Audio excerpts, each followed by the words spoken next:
جیسے بیٹے کی شادی ہوئی، بیٹے کی وائف بھی ساتھ رہ رہی ہے، یعنی بہو ساتھ رہ رہی ہے، تو اس میں جو عورت ہے جس کی شادی ہوئی ہے، جو دوسرے گھر سے آئی ہے، وہ کس کی اطاعت کرے گی؟ وہ سسر کی کرے گی یا شوہر کی کرے گی؟ کیونکہ پھر تو وہ کنفیوژن ہو جائے گی نا کہ پھر کوئی دو کنفیوژن نہیں ہے، وہ شوہر کی اطاعت کرے گی۔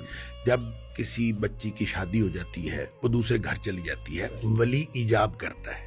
ایجاب کا معنی یہ ہے کہ وہ رضامندی کا اظہار کرتا ہے کہ میں اس کی جو کفالت ہے اس کو منتقل کر رہا ہوں۔ صحیح۔ وہ منتقل ہو جاتی ہے شوہر کی طرف۔